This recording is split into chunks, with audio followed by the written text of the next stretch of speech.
Hello and welcome back to Getaway Day. This is episode 43. I am Mason, he is Gautham, and we're here to talk some baseball. So, last week, if you were watching, we didn't really do a podcast necessarily. We had a couple of buddies on and played a nice game of Jeopardy. So, that is available on our YouTube channel if you haven't seen it. I'm really proud of it. I made the board. So I You think did it a was great job. I think it was a good episode. I don't know if other people think the same. Gowie thinks I did a good job, so you should check it out. Um, but yeah, so today we're back with a regular episode. We're gonna do a little bit of talking about some fact or fiction across the major leagues.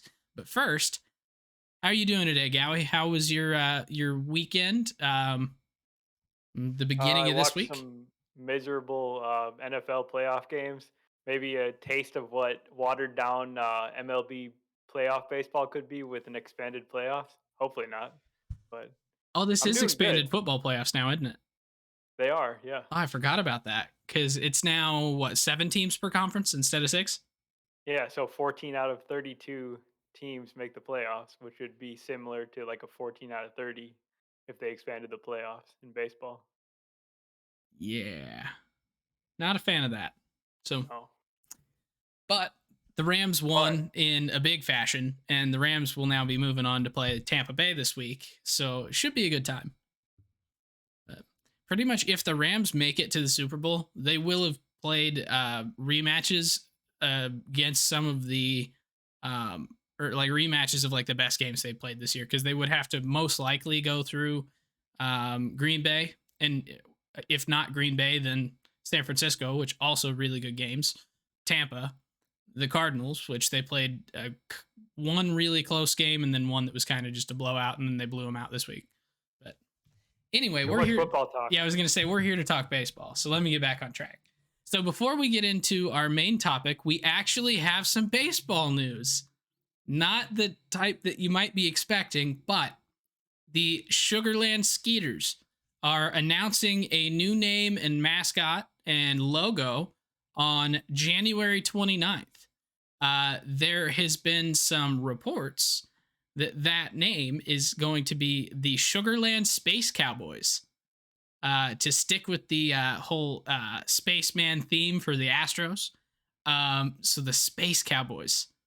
I kind of love that name. It's ridiculous. I don't know why they're changing or rebranding the team. It really makes no sense to me, but I'm not mad with their choice.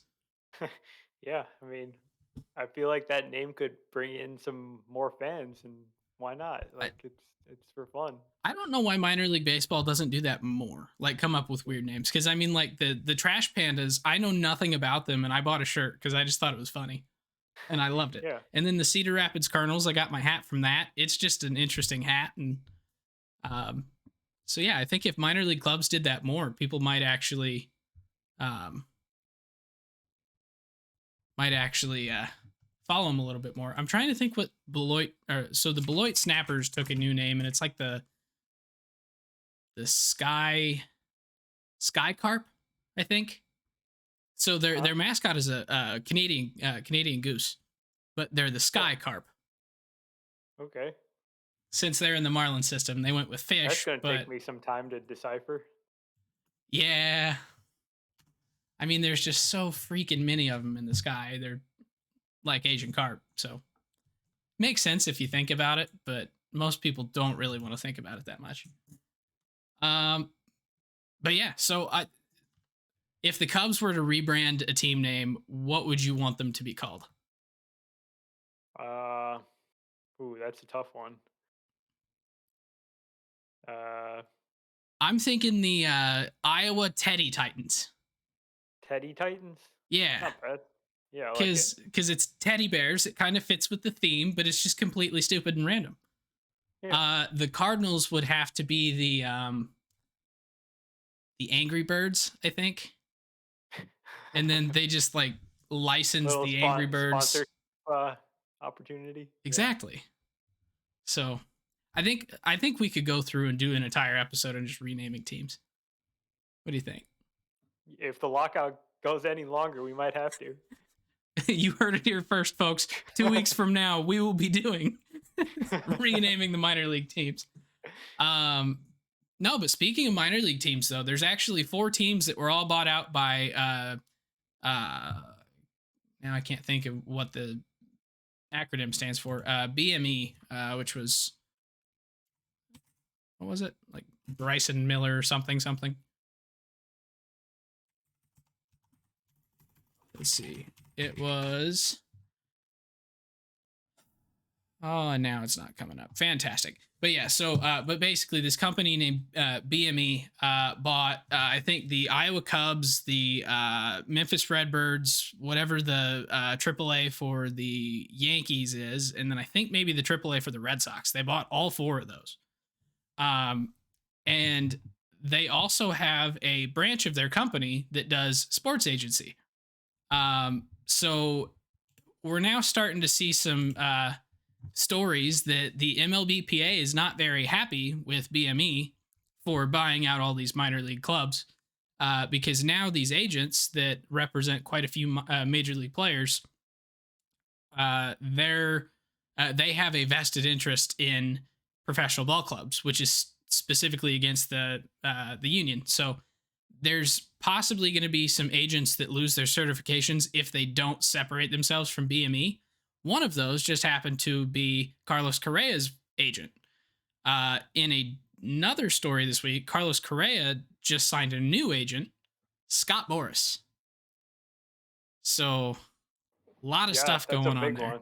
And with Correa, I mean, Boras has represented so many of the biggest free agent names, and he's had very successful results pretty much the whole time. So there's no better choice really for Correa. So he's definitely going to be making bank. I mean, he probably would have without Boras too, but now he can almost take it to the bank that he's going to be getting pretty much what he asked for. Not BME, WME, William Morris Endeavor. So I guess Bill Morris Endeavor, if I was giving him a nickname there. But yeah, so they own Diamond Baseball Holdings, and Diamond Baseball Holdings owns 4 AAA teams. So it's a lot of it feels like shell corporations to me, honestly. It's just very confusing. But yeah, so that's a big deal. And so now you get Carlos Correa going to Scott Boras. There's Dylan Cease, also unrelated to any of this, picked up Scott Boras as his agent this week. So it's going to be interesting to see how some of these players get paid coming out of the lockout, now that they not only in Correa's sense are like the big free agent left, but now he also has the big agent. So what do you think? 400 mil for Correa now? I mean, you've got to think that he's got the goal of breaking, at the minimum, Seager's contract for $325 million, but probably more likely he wants to break Lindor's $341 million contract. Yeah, and I saw. I know I was talking to you about it before, but Eno Saris did a article in The Athletic this week, and was kind of talking about some of the biggest free agents remaining, and kind of coming up with a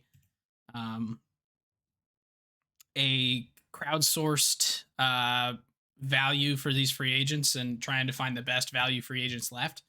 And according to some of the Fangraphs projections and things, it's actually projecting Correa to only come in at like an 8-year 280, I think is what it was. 8-year 240 is what Fangraphs is projecting. And I think that's incredibly low for that particular positional market. The only thing I can think of is if he's using a straight non-weighted average, then maybe some people are projecting that he'll take like a shorter deal for a bigger amount of money, and that's like throwing off the averages. But I don't know. That could be. But that definitely does feel low. I guess it's low based on the years, because I guess Seager had what, 13 years? 10 years. 10 years. Oh, it was only 10? Yeah. Okay. But yeah, like he's got his Looking at this graph wrong, I think. Yeah, for some reason I thought this was doing the math for me on value per year, but no, that'd just be 30 mil a year for 8 years, and that's probably close-ish, maybe a little low in the AAV. But if he gets a couple more years, then yeah, you could push that 325 pretty easy. Does it only take what 3 more years to eclipse 325 and put him at 330 mil? Yeah. So, and then if the AAV's up a little bit over 30, then could be talking pretty easy 350. Well, that's when you get into the question whether he wants more years and would be fine with taking the lower average, kind of like Bryce Harper did when he did sign for 13 years, or he wants to just blow all these records out of the water, which he probably does. Yeah, well, and he's 26, so 8 years from now, he's not going to be in like the best bargaining situation, most likely, because he'll be 34. So at 26, like he's worth a ton now. He's still in his prime, so like there's a couple prime years left there, and then there's his really good but not prime years, and then there's the fall off years. But Correa seems like one of those guys that his fall off years seem like they might not be as bad as some others. So, like, I kind of think he could get his bag now, and I think he could get it for a very long time. Yeah. Yeah. I think that's really all the news that's happened though in the last like 2 weeks. At least that we're not going to talk about here in the next segment. Is there anything else you think of? You don't realize how much tougher it is when the teams can't really talk to the players, so no news really comes out. Yeah. So Even with getting like updates on players' injuries or just any little thing that we usually hear about, we're not getting this year. yeah, which is why we So are starting to play Jeopardy every other week and things. Which and when we break out of the lockout, there's going to be just a mass of information that we're going to get from spring training with all these players reporting in the best shape of their lives and whatnot. It's going to be fun. So I guess that is a really good transition into our next segment here. So we're going to do a little bit of fact or fiction. So the way this is going to work is I'm just going to make a statement. You're going to give me a fact or fiction, and then we'll discuss it about why it's fact or fiction. How's that? Okay. Sounds good. And if I disagree with you, then obviously I'll throw that out there. So the first one, the lockout is going to cause missed games. And that missed games is mostly getting at regular season games. But I guess at the same time, let's throw in there spring training is going to be affected by this lockout as well, because I mean, it would have to be. So Yeah, and that all matters too because the owners are making money on spring training games. They shouldn't want to miss any of those either. Obviously, regular season's a priority, but I'm gonna go with this is a really tough one because we really don't know what the answer to the question is. But I'm gonna go with fiction. They're gonna get the deal done, and they're not gonna miss any games, spring training or regular season. It seems like it's getting late, and I am getting slightly discouraged by what's happening. But that's kind of because I think both sides are pretty strong, and they're not out to show that they're gonna back down from this fight, and it is certainly a fight because neither side really wants to give in at all. So something's going to happen, and really what pushes these things to the conclusion is the deadline. And both sides don't want to miss any games because there's too much money at stake. That's the short of it. And I think they're eventually going to get this deal done. Maybe they're not going to get neither side's going to get exactly what they want, but I think that's kind of the point that there's a compromise that they come to. yeah, so I'm actually going to disagree with you on this one, and I'm going to go with that's a fact that there's going to be missed games. I think most of them, or so missed games are all going to be in spring training. There will be a spring training. Regular season will start on time ish, give or take about 7 days is my guess. And the reason I say that is just because I mean we both work in industries that deal with deadlines and things, and uh, usually whenever you don't start something until pretty close to the deadline, which we're less than a month from when pitchers and catchers should be reporting, uh, you tend to end up being just a little bit late on your deliverables. So you always end up reporting, yeah, we're not quite done, but we'll be done in 3 days. And then you're 4 or 5 days late, and then it's all good because you've reported that you're going to be late and no one really cares. So I think we will miss some spring training games. And that's kind of based on the first, I guess it wouldn't be the first, the most recent proposal by the league, as far as what they are proposing for the CBA, which for anyone that hasn't seen it, it's essentially the exact same thing that we've had. But now I'm trying to remember what the small differences were. They were not in like the key things that the players are wanting. It was like, where's it at? I think they agreed to raise the competitive balance tax by a few $1 million. It wasn't much. It was like 4 or 5 million, which is basically nothing when you account for like inflation. And then they also wanted to introduce the lottery for the top 3 picks in the draft. Yeah, Beyond that, it wasn't a whole lot, right? yeah, yeah, pretty much. And with the lottery thing, that's a big thing that's kind of, I think, upsetting some of the players out of this particular proposal, because the lottery proposed is for only 3 teams, and it's the 3 teams with the lowest records. So in the last couple years, the 3 teams that have really had the worst records every year have been the Orioles, the Pirates, and the Diamondbacks. And so for multiple years, those teams have got the top 3 picks. With a lottery, it's still those same 3 teams. It's not really incentivizing any of them to go out and win more games.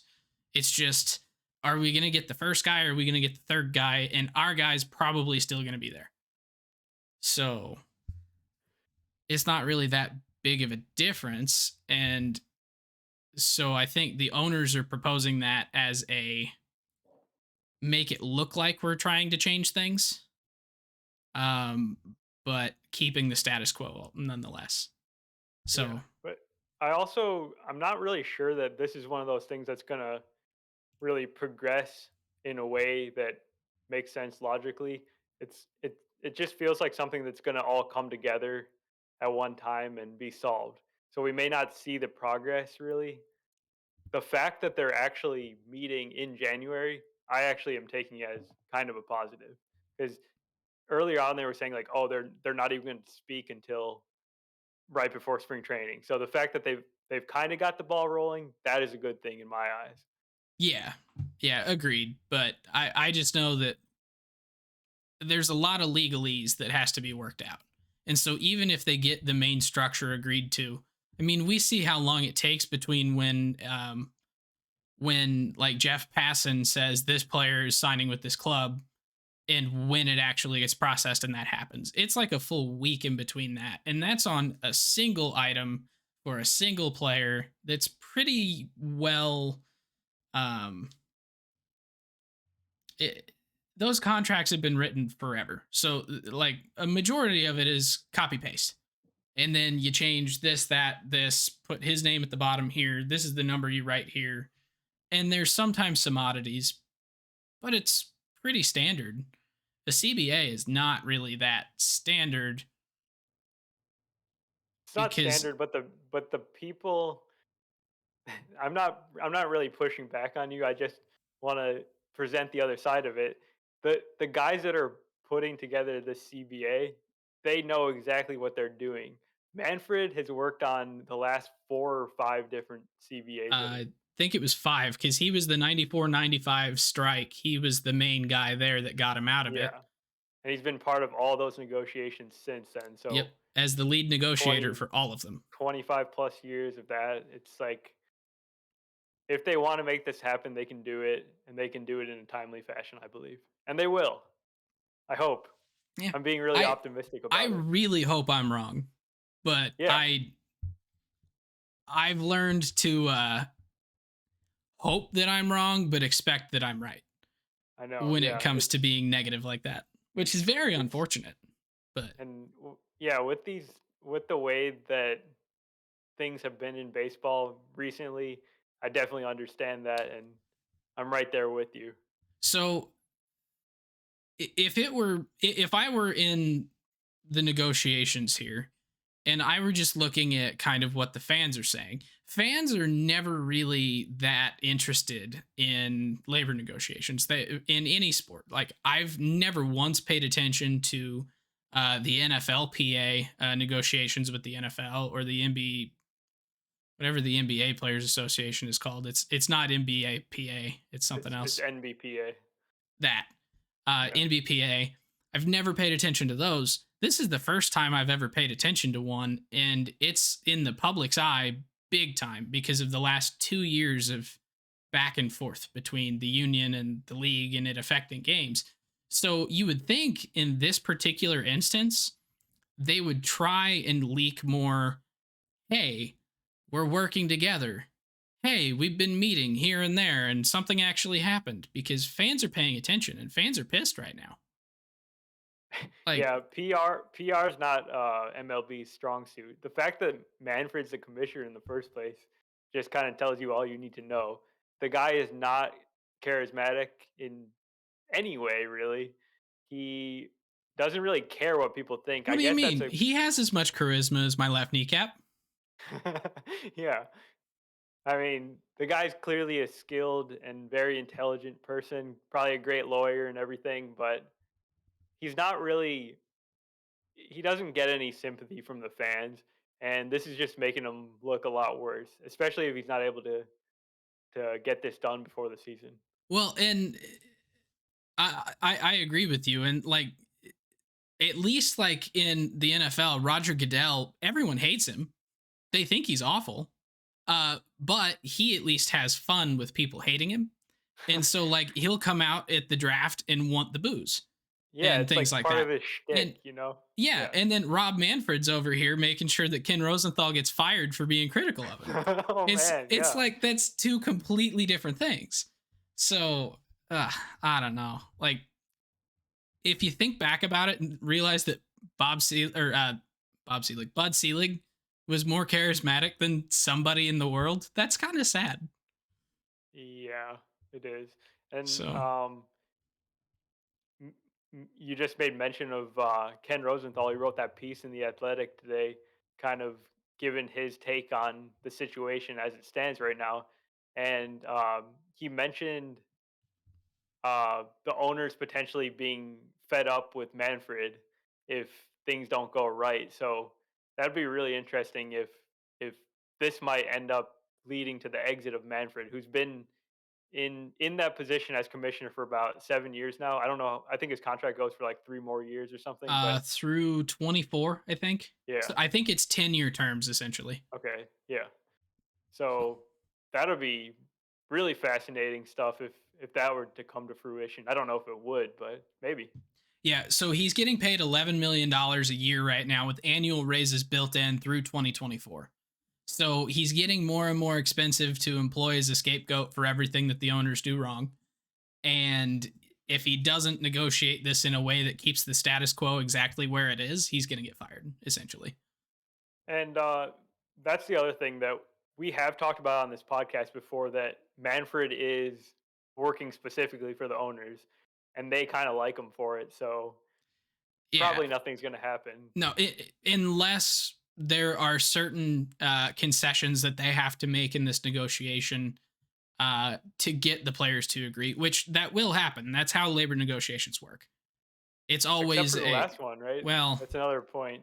So the players were extremely disappointed with the result of the last labor negotiation, and the one before and that. and the one before that. So I think that's kind of what's built them into what they are today, and that's a lot stronger and a lot less likely to accept a unfavorable deal. Yeah, and with the MLB's offer last Thursday, which the MLBPA is actually preparing a response that I think they were saying roughly tomorrow will be their response to the proposal.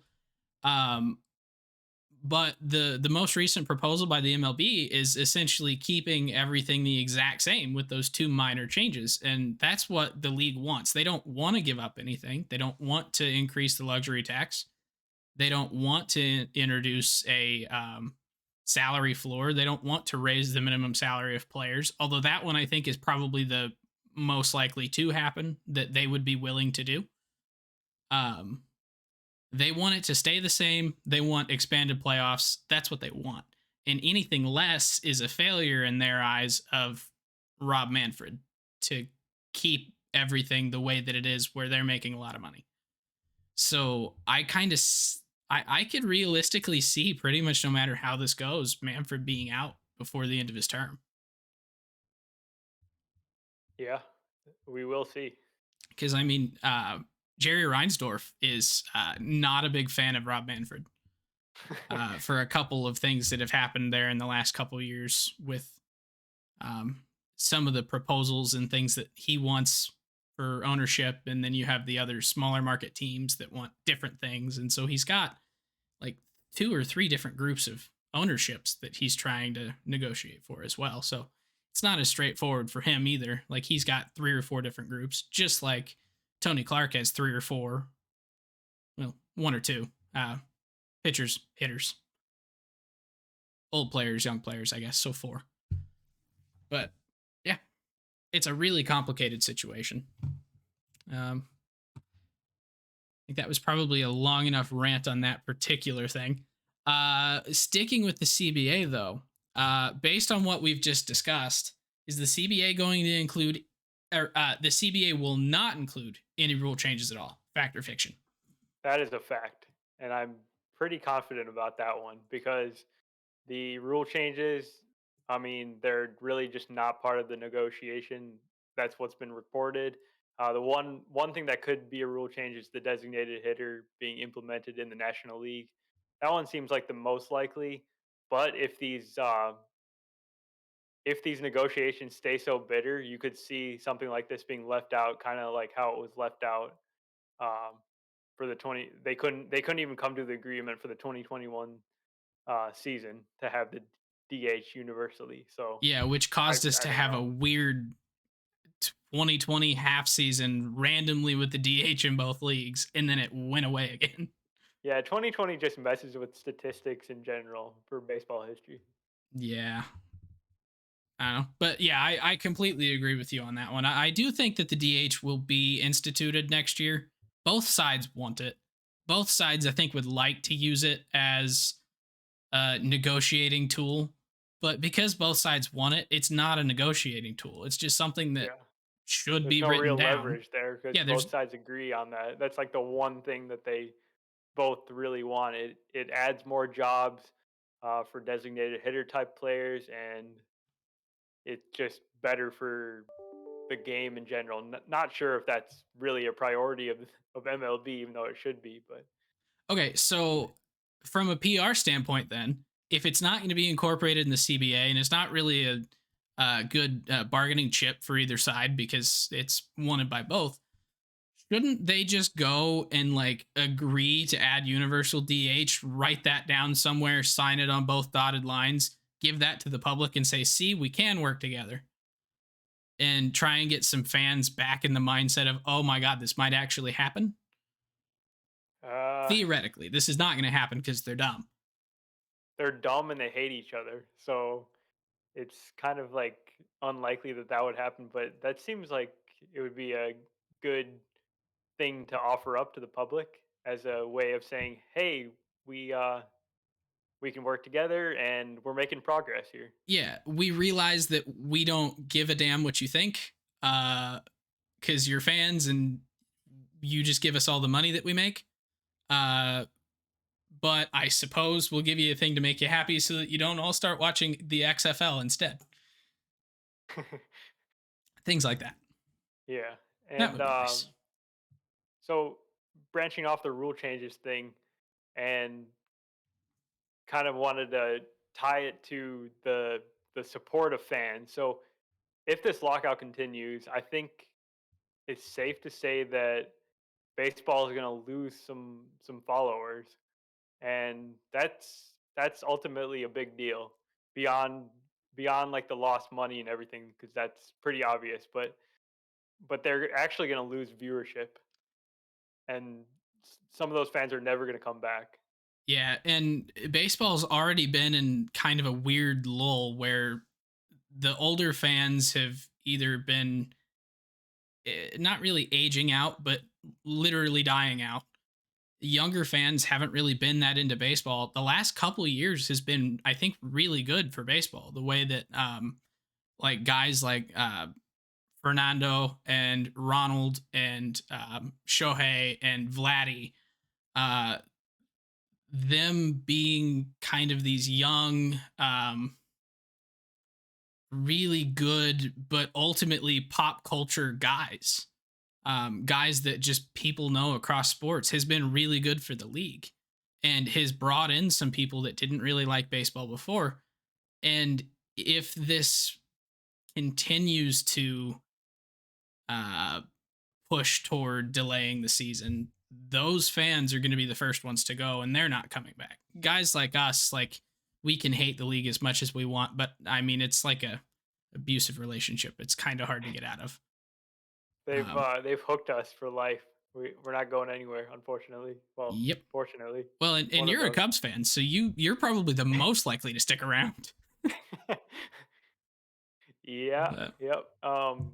And then to tie it to the rule changes, some of the loss in popularity of baseball has become um, it's kind of been worse because of some of the on-field stuff that we've seen in recent years. Lots of strikeouts, lots of three true outcomes. Really, not the most aesthetically pleasing baseball to watch. A little bit slow, people might say. And rule no, changes are they do say, and I'll even admit that there's quite a few baseball games that are really kind of boring. yeah. So even you, a pretty avid baseball fan, would say that you're watching some less high quality baseball than you've seen in the past. And rule changes are one way that can be addressed, and that's not even on the table at all. So they're kind of missing a big opportunity to take matters into their own hands and try to do some things for the game of baseball to make it a better product because it is a product and Yep. they're selling it. So Yep, they're selling it. People are willing to pay for it, and people will always pay more for the newer, better thing.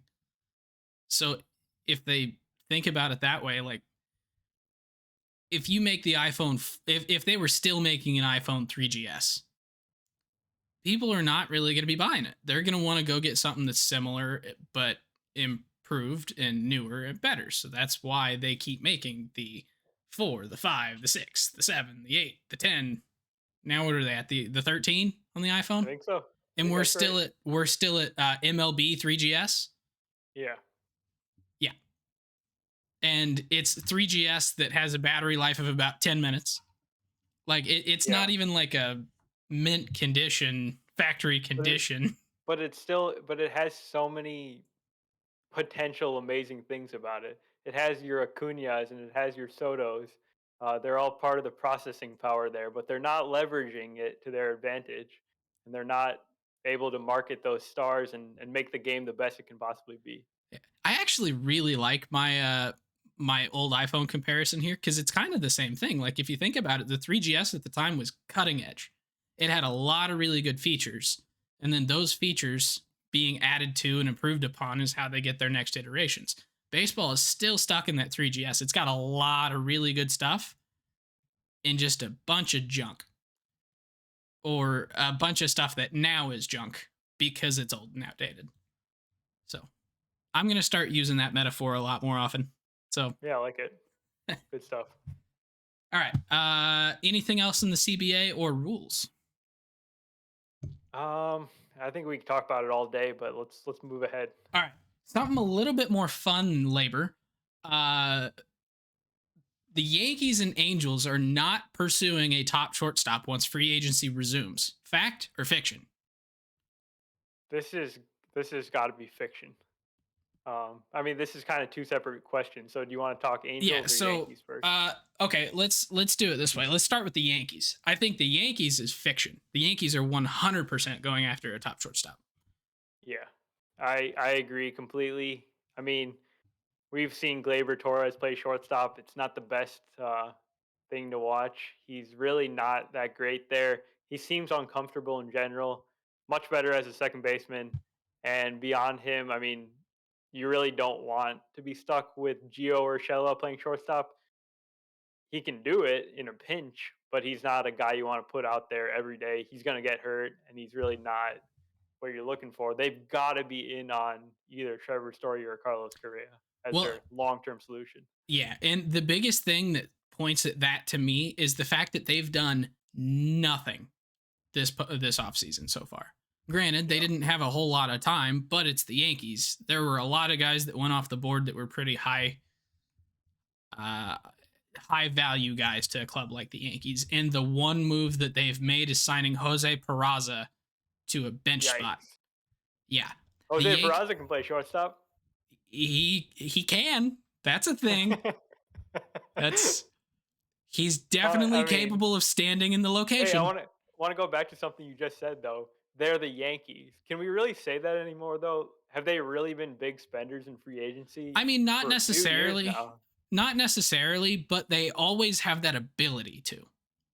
They do they though, because they haven't shown it, and I don't know why exactly. Dude, they've been within $1.5 million the luxury tax threshold for the last like 5 years. They have the ability. If they can manipulate the money to get them just under the tax every year, they can go over.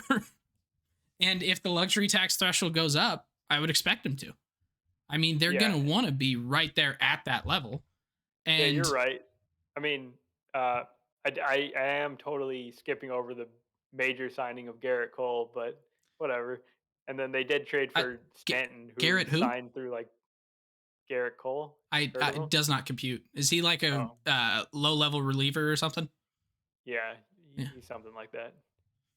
Yeah, but I mean, it's true they have a lot of money tied up with the guys they already have. So I I guess that's their hesitancy, but this seems like the time to spend. You have a very clear hole on your team, and a couple really good solutions to fix that issue, and I Yeah. think they will end up doing it. Well, and really, they have a couple of clear holes, and they've neglected to fill any of them. Uh, What's the other hole? uh, First base, and then back into their rotation. Okay, yeah, So, and back into the rotation, there were a lot of good options there for the Yankees rotation, headlined by Garrett Cole, Jordan Montgomery, who's a pretty solid pitcher, yeah, um, Luis Severino, and then Nestor Cortez was, I think, a rookie last year, right? So, yeah. yeah, like not really sure what they've got there. Domingo Herman, serviceable, definitely some improvements there, but like there are a whole bunch of guys on the market that I think would have been good fits with the Yankees in the starting pitcher market, and there's still a couple guys left. I can't remember off the top of my head which pitchers are left, but there are a couple of like back of the rotation guys.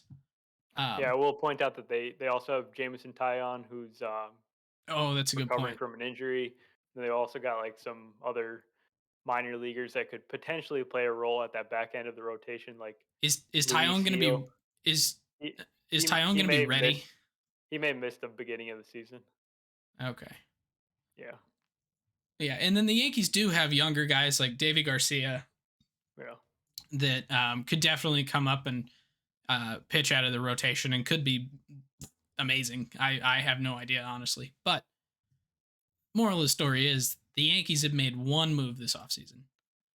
The Yankees have holes.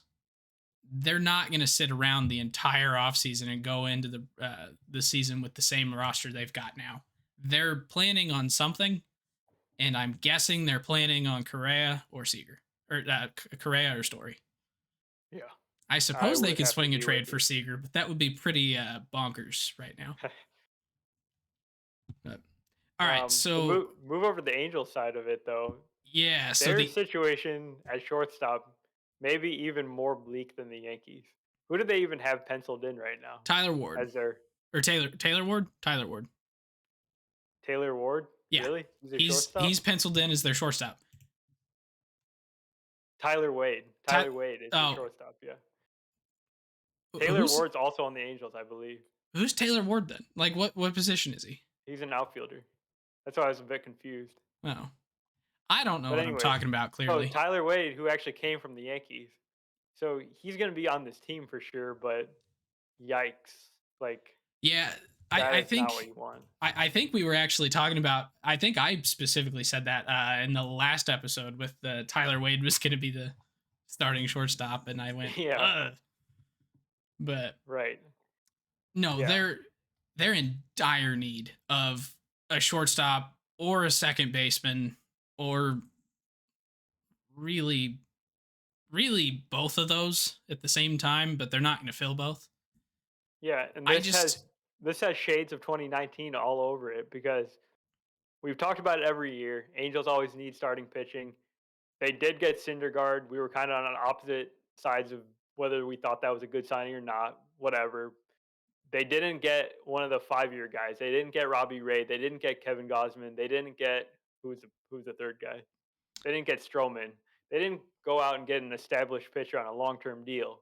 So they kind of have to pivot and allocate that money to a hitter like they did in 2019 when they missed on Cole. They go out and get Anthony Rendon. This year, they got to pivot and they got to go get Story or Correa. yeah. The I don't have a lot of faith in them though. Like I realize Perry Manassian is not Billy Epler. So that right there is potentially a big difference, and they may go after a big shortstop, and spend money. But the Angels have not done anything in the past 10 years that leads me to believe that they're capable of pulling through and actually getting themselves a top shortstop.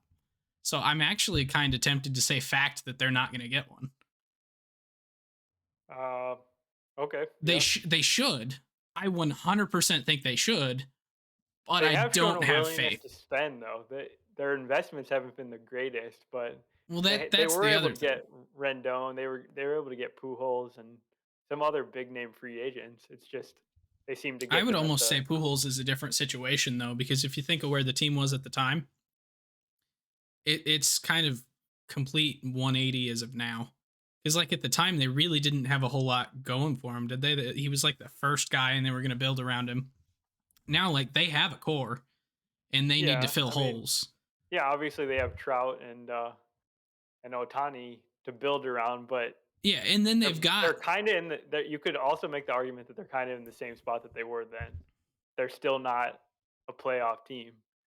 They're stuck. Yeah, I They're, do think they're closer to a playoff team now than they were then. Just with the young guys like Brandon Marsh, like Joe Adell, that could come up and be really good and have shown flashes.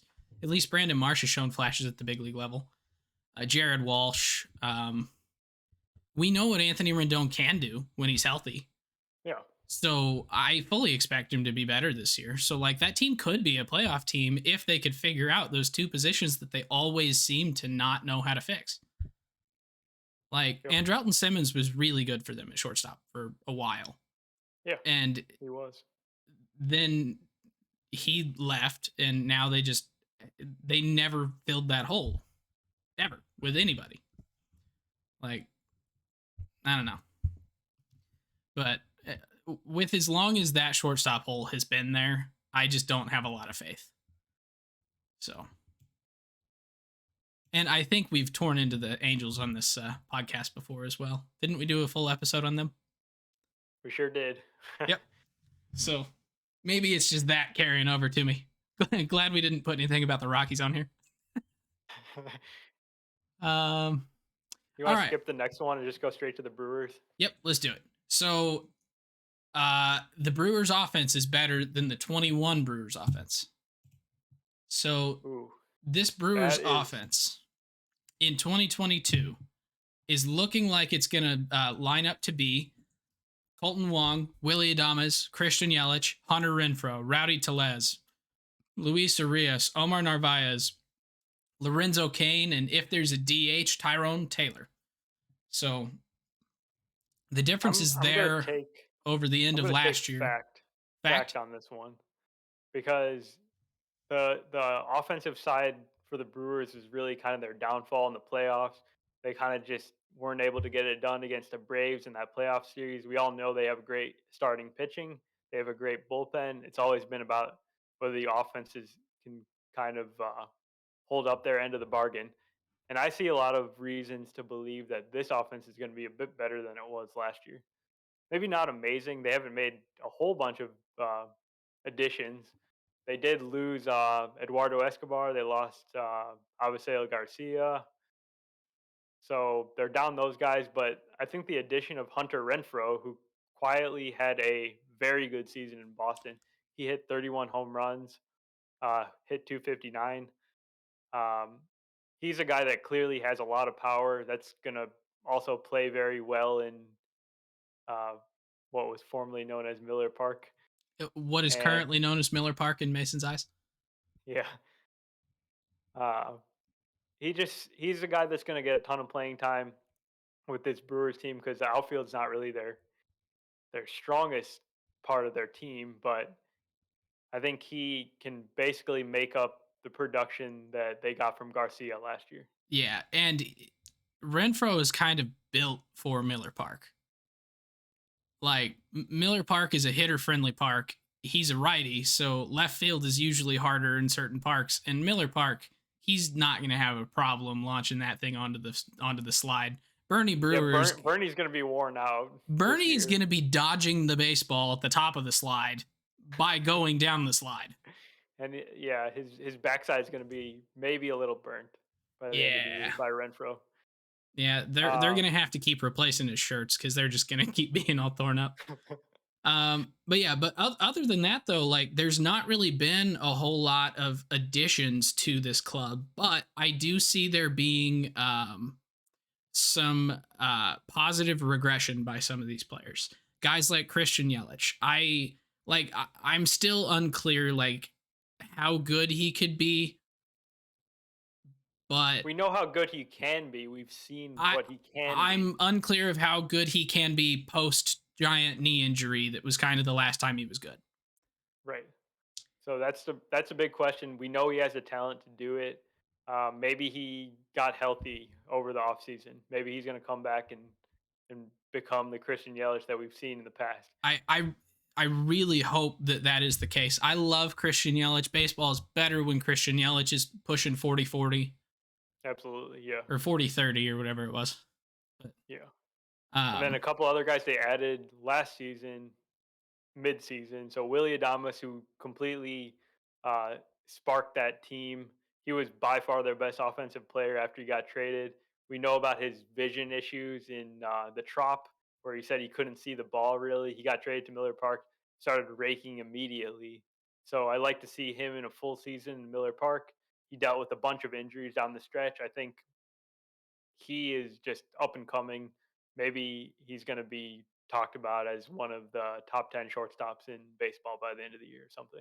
yeah. And then another kind of smaller move that I actually really like is picking up Mike Brusso in a different trade with the Rays, but he's a solid bench utility guy that I think could get some playing time there in Milwaukee. And he's not really a big hitter, but like last year in 169 plate appearances, he only hit 187. He's a better hitter than that. He's not uh oh shoot, I'm blanking on his first name. Mendoza. Mario?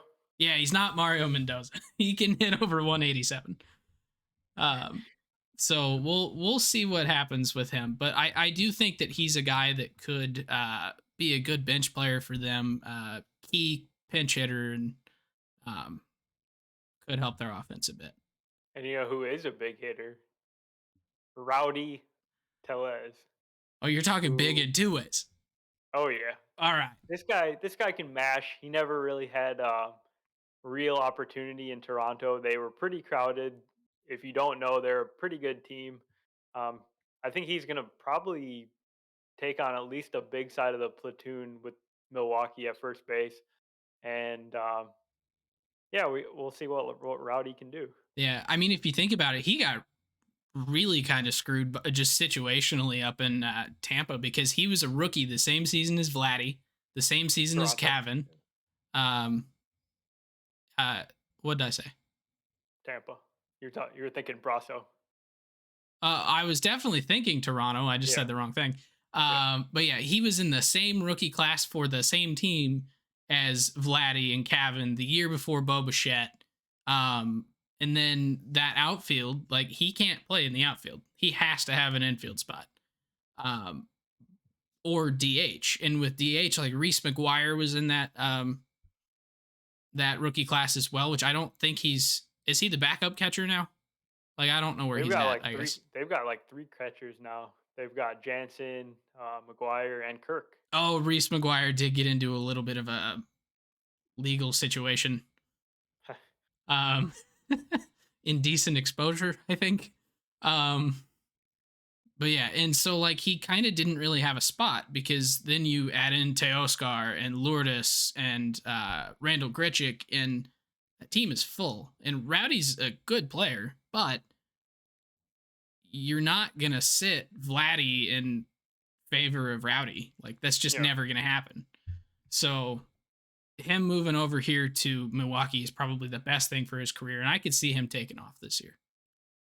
I mean, heck, he Yes. had in 232 plate appearances last year, he had 11 home runs, a 414 slug. So more playing time. Could he improve that? Probably. Yep. So I think so. Two other guys. There's a lot of interesting guys to talk about in this lineup.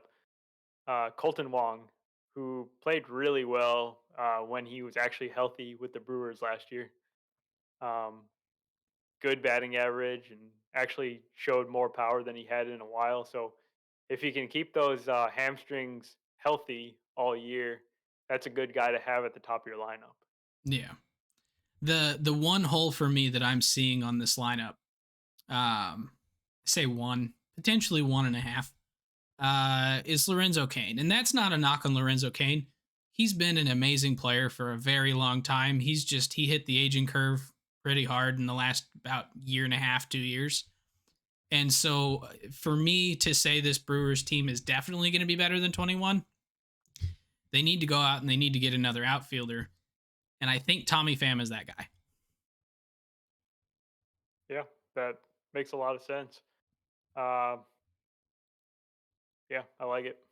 So Definitely a bounce back candidate. yeah, and if they were to go out and get a guy like Tommy or really any other like solid outfielder, heck, maybe they should be in on Schwarber. Oh my God, Schwarber and Miller Park. That would be like Mm-hmm. ideal for Toss him in him. left. I'm not sure how you would. Can Hunter Renfroe play center or no? He's done it a little bit with the Red Sox. Would you trust him in center? Miller Park's not like that difficult of a center field to play. I wouldn't want to do it. I mean, Yelich then? I wouldn't want to do that either. Yeah, like it They makes it tough. they kind of But need a better defender. Even Pham, you wouldn't love him playing center, but I think you could do that more than you could do Renfro. yeah. But like one of those two guys though, and I very much would say that this is going to be a better offense. And yeah, we are likely going to get the DH, but that doesn't really solve the issue of an aging Lorenzo Cain. I think is Tyrone Taylor an outfielder? He is an outfielder. Yeah, Could he play center? maybe. Yeah, So maybe that's your move. I will say that Kane's defensive numbers did not take a step back. He's still very, very good out there. Yeah, but at some point you're going to want to platoon him for the offense. Yeah. So yeah. I'm not saying you got to bench him. I'm just saying like he plays 2 days, you get a bomber in there for another day and kind of play it like that. And Craig Counsell would probably be the best manager to do something like that. The dude's a ridiculously good manager. So yeah, no, I think the Brewers, as much as I hate to say it, have a really good team. This is one of the first times that I've looked at a Brewers lineup before the season and not thought that this is the year that they're going to suck. Right. Yeah. This seems like a better lineup than it's been in over the last few years, at least. Yeah, like the other biggest hole I see on this team, and it's not a hole. but the biggest area of need is literally their fifth rotation spot. It's like Eric Lauer, but Eric Lauer also a good pitcher. So it's like You their could do a lot whole, worse as a number 5 starter. yeah, it's like their hole is not a hole. It's just like, could you get a number 4 starter to slot in at your number 5? Something like that. But God, I hate how much I actually enjoy this Brewers lineup. This is not good. Right? Yeah. All right. I think this might be our last fact or fiction of the night. Carlos Rodon will get an $80 million contract. I'm going to go fiction because most of the other big pitchers have already signed. Seems like he if he would have signed a big contract, he already would have done it. And I think everyone's going to be just scared beyond belief by his health history, which is miserable. The Yeah, guy's so never been healthy throughout his career.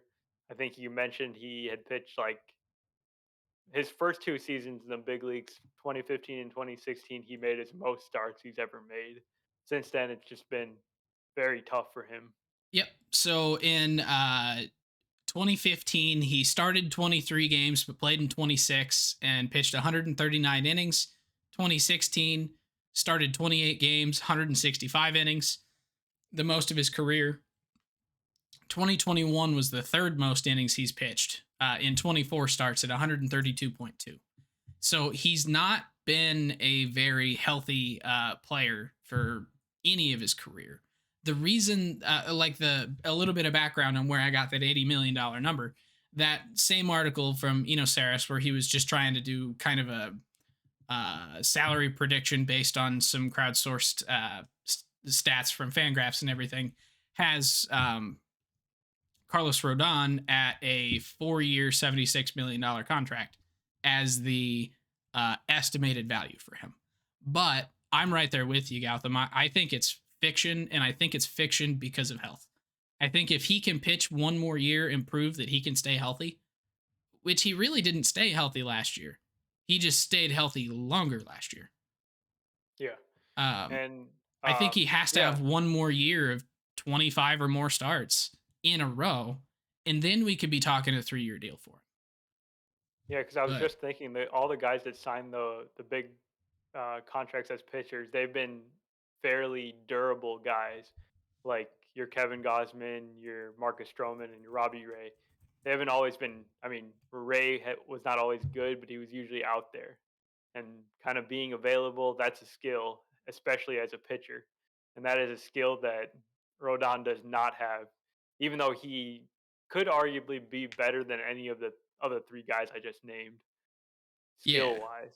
And Gosman has pitched 30 games or more in every season back to 2015. Obviously, 2020 is excluded. 2019 was a little weird because he was actually in the bullpen. He got traded. He went to the bullpen for a bit. Yeah. Yep. So that was a little bit of a different situation. But he still started 17 games. And then I hadn't pulled up Robbie Ray yet, but